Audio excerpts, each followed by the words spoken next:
அனைவருக்கும் வணக்கங்க. தமிழ்நாட்டுல மட்டும்தான் இந்த மாதிரி சம்பவங்கள்லாம் நடக்குதா இல்ல வேற எந்த மாநிலத்திலயும் இப்படி எல்லாம் நடக்குதான்னு ஒன்னும் புரியலைங்க. இப்ப நிறைய பதவிகள் போடுறாங்க, நிறைய பொறுப்புகள் எல்லாம் கொடுக்கறாங்க. ஆனா அந்த பதவிக்கும் பொறுப்புக்கும் என்ன சொல்றது வேல்யூவலா இருக்கக்கூடிய பர்சன்ஸை போட்டா இங்க யாருமே கேள்வி கேட்கவே போறது கிடையாது. இல்ல அந்த போட்டதுக்கு அப்புறம் அது அவங்களுடைய பெர்ஃபார்மன்ஸ் இல்ல அவங்களோட முந்தைய பெர்ஃபார்மன்ஸ் எப்படி இருந்திருக்கு அப்படின்னு பார்க்கும் போதும் ஓகே நிறைய பேர் அதை வந்து பரவாயில்ல பாராட்டத்தக்க ஒரு விஷயம் அப்படின்னு கூட பாராட்டுறாங்க.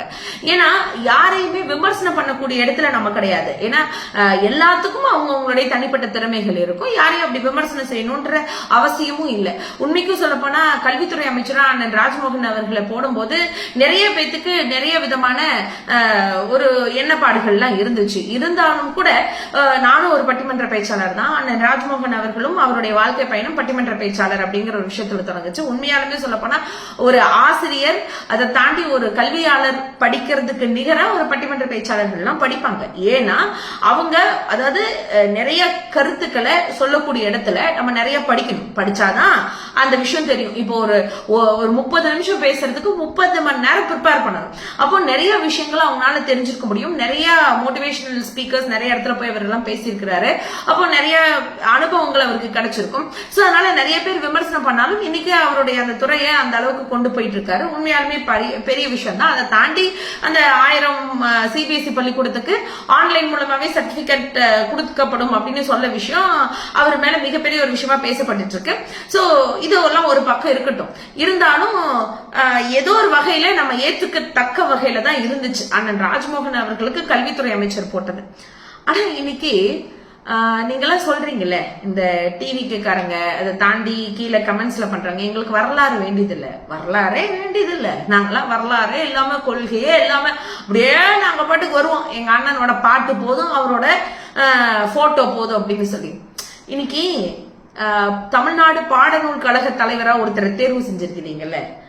அந்த தமிழ்நாடு பாடநூல் கழக அப்படிங்கறத யார் உருவாக்குனா அது தெரியாம எப்படி இன்னைக்கு நீங்க போஸ்டிங் போட முடியும்? அப்ப இந்த வரலாறு வேணும்ல. தமிழ்நாடு பாடநூல் கழகம் உருவாக்கியவர் முத்தமிழறிஞர் டாக்டர் கலைஞர் ஐயா அவர்கள். இது வேற எந்த மாநிலத்திலும் இல்ல.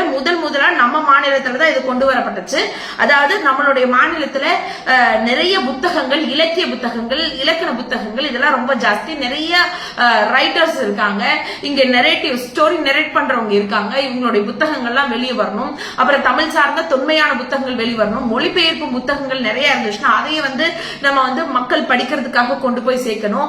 அதை விட ரொம்ப முக்கியம் தமிழ்நாடு பாடநூல்கள்ல வந்து சரியான விஷயங்கள் போய் சேர்ந்திருக்கா இல்ல வேற ஏதாச்சும் விஷயங்களை வந்து நம்ம உள்ள மாற்றம் செய்யணுமா? இந்த மாதிரி நிறைய ஆய்வு பண்ணக்கூடிய ஒரு துறை. இது சாதாரண விஷயம் இல்ல. ஏன்னா எந்த துறையில தவறு நடந்தா கூட திருத்தி கொள்ள முடியும். ஆனா இங்க ஆரம்பம்னு சொல்லுவோம்ல, பேஸ்மெண்ட்னு ஒரு விஷயம் இருக்குல்ல, நம்மளுக்கு அறிவுக்கு அடித்தளம் போடக்கூடிய இந்த விஷயத்துலாம் தவறு நடந்தா நம்மளால மாத்தவே முடியாது. உண்மைக்கு சொல்ல போனா இன்னைக்கு இருக்க இளைஞர்கள் மட்டும் இதை பத்தி சிந்திக்கிறது இல்ல. இந்த நடுத்தர வயதுல இருக்கவங்க நம்மளாவும் சேர்ந்து தானே, சரி நீங்க எல்லாம் சேர்ந்து தானே மாற்றம் வரணும்னு இன்னைக்கு ஒரு கட்சியை தூக்கி நிறுத்தி இருக்கிறீங்க. அப்போ இந்த மாற்றத்துக்குரிய நபர் உண்மையாலுமே மக்களுக்கு நல்ல விஷயத்தை கொண்டு வந்து சேர்க்கிறாரா? ஏங்க உங்க கட்சிக்காக பேசினாரு அப்படின்னு சொன்னா பேச்சாளரா வைங்க அவங்கள. அதை தாண்டி அவங்களுக்கு மிகப்பெரிய உங்க கட்சி சார்ந்த பெரிய பதவிகள் கொடுங்க. பெரிய ஏன் மாசம் ஏன் விஜய் அவர்கள் அவருடைய சொந்த காசுல இருந்தே சொந்த நிதியில இருந்தே கூட ஏதாச்சும் நல்லது செய்யட்டும். இல்ல அவங்க கட்சி வழக்க அங்கங்க பொதுக்கூட்டம் போடுங்க, மீட்டிங் நடத்துங்க, அவங்களுக்கு நல்லது பண்ணுங்க. உடனே இங்க எல்லாரும் வருவாங்க. ஏன் உங்க லியோனி ஐயாவை மட்டும் நீங்க போட்டிருந்தீங்க? இங்க அவரோட வயசு என்ன, அவரோட அனுபவம் என்ன, அவருடைய படிப்பு என்ன, அவரோட ஆளுமை திறன் என்ன சார்? ஒரு லயோலா மணி அப்படிங்கிறவரையும் லியோனி அவர்களையும் கம்பேர் பண்ணி வச்சு எப்படி பேச முடியுது சார்? உங்களுக்கு திமுகவை பிடிக்கலன்னா கூட பரவாயில்ல. ஆனா லியோனி ஐயா அவர்களுடைய பேச்ச பிடிக்கலன்னு சொல்றதுக்கு இங்க மனுஷங்க இருக்க முடியுமா? அதாவது ஒரு இலக்கியம் சார்ந்த பட்டிமன்றங்கள் பேசிட்டு இருந்த இந்த ஒரு இடத்துல, அதாவது படிச்சவங்களுக்கு மட்டும்தான் பட்டிமன்றம் புரியும் அப்படின்னு சொல்லி நினைச்சிட்டு இருந்த இந்த ஊர்ல தன்னுடைய பாட்டுகள் மூலமாகவும் எளிய அந்த பேச்சு நடை மூலமாகவும் பட்டி தொட்டி எங்கும் பட்டிமன்றத்தை கொண்டு போய் சேர்த்தவர் திண்டுக்கல் லியோனி அவர்கள். உண்மையாலுமே அவருடைய மாணவி தான் நான். என்னையெல்லாம் சாதாரண ஒரு ஆளா இருந்த என்னை இந்த அளவுக்கு வளர்த்தி கொண்டு வந்ததே அவரு அவருதான்.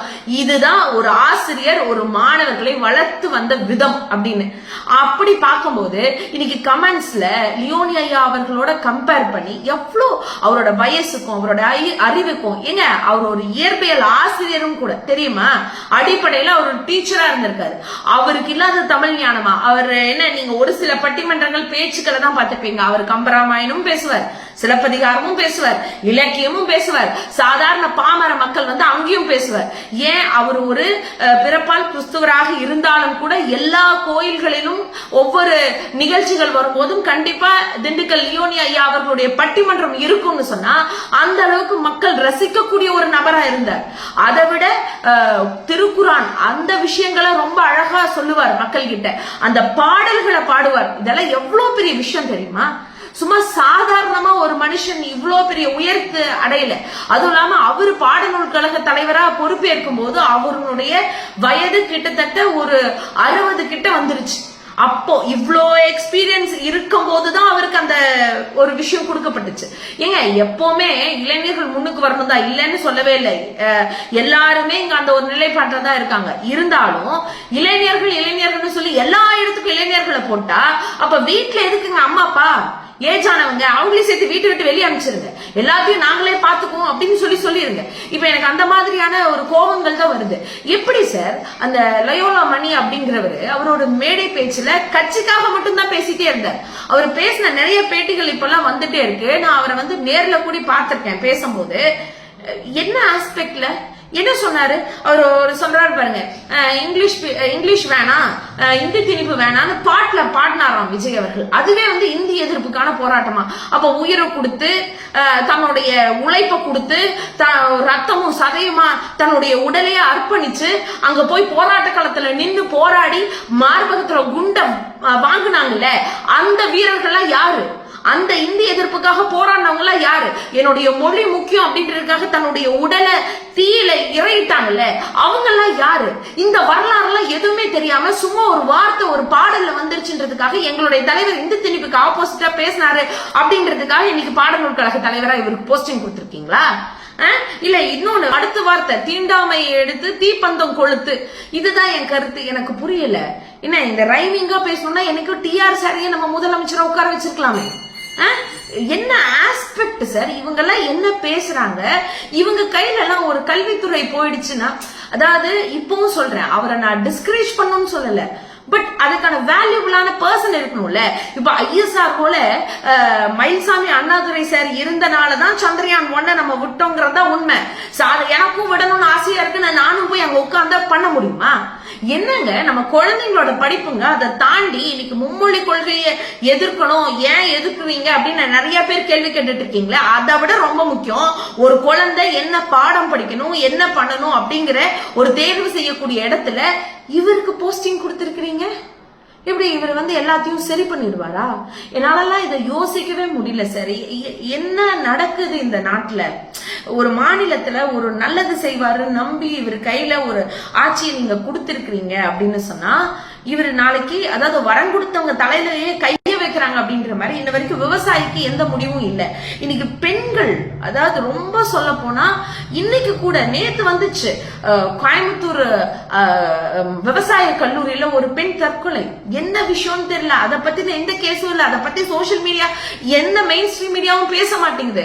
சும்மா எதுக்கு எடுத்தாலும் இதுலயே இதற்கு வேற வக்காலத்து வாங்க 4 பேர் வரீங்க. ஏன் இவர் குடுக்கறனால என்ன, இவர் குடுக்கறனால என்ன? கொடுங்கப்பா, வேற ஏதாச்சும் ஒரு துறை கொடுங்க, வேற ஏதாச்சும் ஒரு வாரியம் கொடுங்க. யாருக்கு என்ன கொடுக்கணும்னு ஒரு வரமுறை வைக்க வேணாமா? அப்போ அதாவது எம்பிபிஎஸ் படிச்சாதான் நீங்க கேக்குறதுல எப்படி இருக்குன்னா, எம்பிபிஎஸ் படிக்காட்டியும் டாக்டர் சீட் கொடுத்துடலாம். அவர் இளைஞரா இருந்தா போதும், டிவிகே கட்சியில இருந்தா போதும், டாக்டர் சீட், டாக்டர்ல டீன் பொசிஷன் கொடுத்துருவோம். அந்த மாதிரி நீங்க சொல்றீங்க. எங்களுக்கு ஒண்ணுமே புரியல.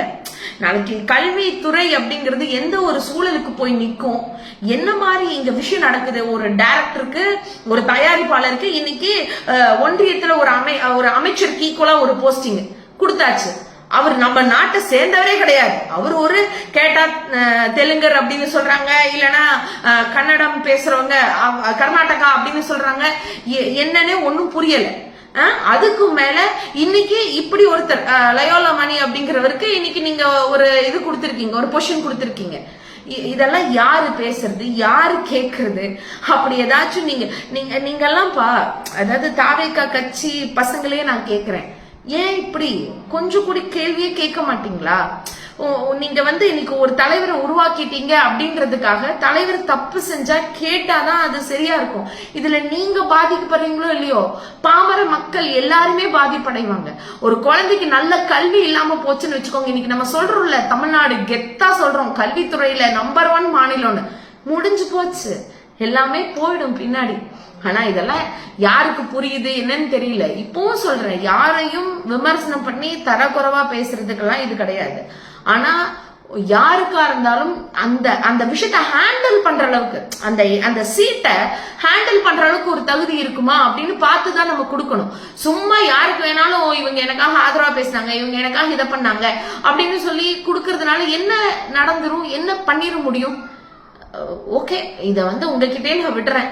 ஆனா இதுக்குமே நீ சொம்பு, டிஎம்கே சொம்பு, நீ இப்படிதான் பேசுவ, அப்படிதான் பேசுவ, உனக்கு என்னடின்னு சொல்லி என்ன தரக்குறைவா பேசி என் குடும்ப வரைக்கும் இழுத்து இப்படி எல்லாம் பேசுவீங்கன்னா பேசிட்டு போங்க, உங்களுக்கான அறிவு அவ்வளவுதான். ஆனா கேட்க வேண்டிய இடத்துல நாங்க இருக்கோம்னா நாங்க 1000 கேள்வி கேட்போம், அதற்கான பதில் நீங்க சொல்லியே ஆகணும்.